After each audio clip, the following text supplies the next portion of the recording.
بنێرانی عزیزی کێنێن ئەم کاتەوە هەموو کاتێکتان شاد و کامران بێت. خۆشحاڵم لە ئەڵقەیەکی دیکەی بەرنامەی ڕوبەڕوو بە دیداری ئێوەی خۆشەویست و ئازیز شاد دەبمەوە.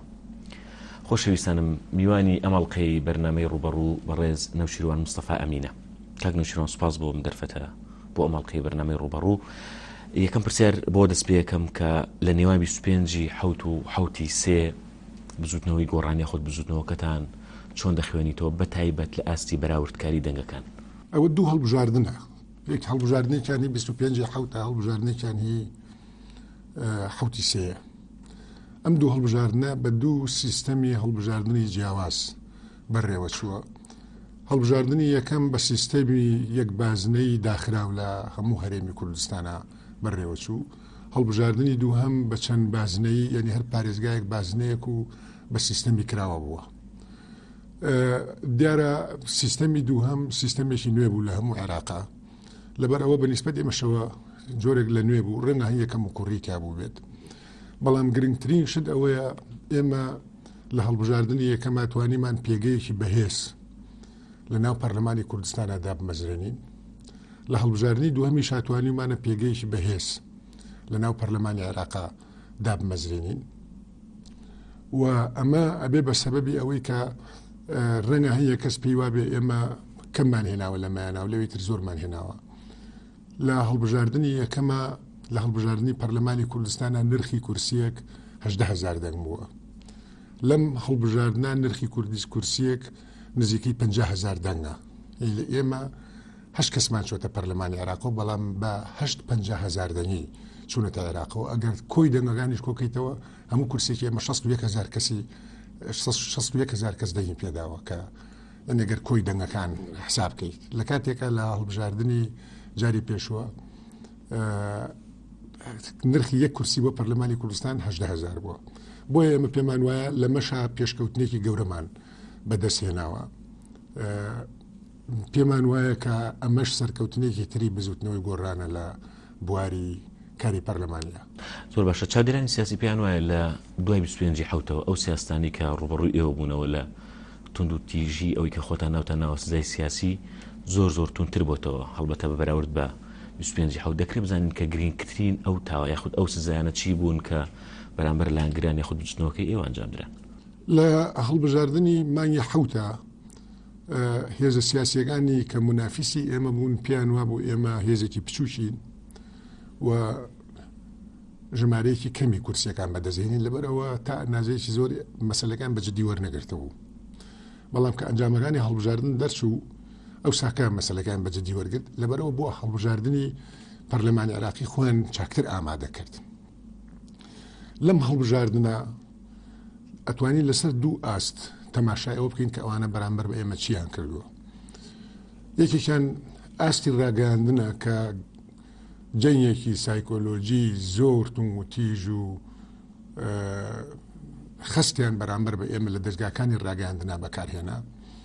ئەتوانین بڵین حربێکی نەفسی زۆر بە شدەت دژی ئێمە. پێشم وایە پسپۆڕی بێگانەوە ئەوانیان هێناوە کە یارمەتیان نابوون بۆی ئەو جەنگە سایکۆلۆجی بکەن. لەسەر ئەرزی واقعیش ئەوەی کە پێیان کراوە کە ئەوەی کە پێوترێ ئیرهابی حکوومەتی بە هەموو شێوەکان ئیرهابی حکوومەتیان بەرامبەر بە دۆست و لایەنگرەکانی ئێمە بەکارهێناوە، هەر لەوەی کە خەڵکیان دەرکردووە، هەر لەوەی کە خەڵکیان لە شوێنێکەوە گواستۆتەوە بۆ شوێنێکی تر بۆ ئەوەی دەست لە کارەکەی هەڵبگرێ، هەر لەوەی کە هەڕەشیان لێ کردووە، هەر لەوەی کە هەڕەشیان لە کەسوکاری کردووە، هەر لەوەی کە هەنیە جار ئیغراعاتیان کردووە، ئەوەی کە کوردی کۆن پێیانوتەوە گفت و گەف، ئەنی لەلایەکەوە هەڕەشە و لەلایەکی تریشەوە بەڵێن، هەموو ئەوانیان بەکارهێناوە. زۆر باشە. کاک نەوشیروان، لە دەستپێکی کردنەوەی کەمپینی بانگەشەی هەڵبژاردن بۆ حەوتی سێ یەکێک لە وتە دیارەکانی تۆ لە ئاهەنگیکردنەوەکەی بریتی بوو لەوەی کە فراکسیۆنەکەی ئێوە دەبێتە پارێزەری داکۆچیکردن لە مافەکانی خەڵکی کوردستان. دوای دەرکەوتنی دەرەنجامەکانی شەمان بۆ چونتان هەیە؟ ئێستا شەروابین ئێمە پێمان وانییە کە ژمارەی کورسی لە پەرلەمانی عێراقیە کاریگەریشی ئەو تۆی هەبێ لەسەر دیفاعکردن یا داکۆچیکردن لە مافەکانی گەلی کورد. ئێمە پێمان وایە چۆنایەتی ئەو نوێنەرانەی کە لە پەرلەمانە کارەکەن و سیاسەتی ئەو فراکسیۆنی کە لە پەرلەمانەکە کارەکانی حتا ڕەنگە نەفەرەکان ئەوەنە نوێنەرەکان ئەوەنە دەوریان نەبێت، یعنی وەختێک کە سیاسەتی حیزبێک سیاسەتی لایەنێکی سیاسی سیاسەتی دیاریکرا و بەرامبەر بە مەسەلەیەک فراکسیۆنەکە چێ جێبەجێیەکە ئەوە دەوری کاریگەری هەیە لە واقعین بێت بە بێگومان ئێمە لەم دەورەی پەرلەمانی عێراقیە نوێنەرەکانمان و فراکسیۆنەکەی ئێمە لە پەرلەمانی عێراقیە ئەبێ بە داکۆشی کارێکی سەرسەختی مافنەتەوەیەکانی کورد. باشە لەو چوارچێوەیەدا دانوستانتان لەگەڵ هێزە کوردیەکان لەسەر چ بنەمایەکە ئەتانەوێ هاوبەش بن یاخود بەشدار بن لەگەڵیانە؟ ئێمە لەگەڵ لایەنەکانی ترا هەمومان لە یەک شوێناژین کە ناوی هەرێمی کوردستانە. پێمان خۆش بە پێمان ناخۆش بێت چارەنووسمان بەیەکەوە بەسراوە. یعنی ئەوان پیان خۆش بێ و پیان ناخۆش بێت چارەنووسیان بە چارەنووسی ئێمەوە بەسراوە. ئێمەش هەمان شت. معاملەکردنی ئێمە لەگەڵ ئەوانە لەسەر چەند بنەمایەکە. یەکێک لەو بنەمایانە ئەوەیە چەند مافێکی دەستوری کورد لە دەستوری دایمی عێراقا هاتووە کە لە خولی ڕابردووی پەرلەمانی عێراقیا جێبەجێ نەکراوە. ئێمە ئەوە کارنامەیەکمان بۆ داناوە بۆ جێبەجێکردنی ئەو مافانەی کە لە دەستوری دایمی عێراقا بووە.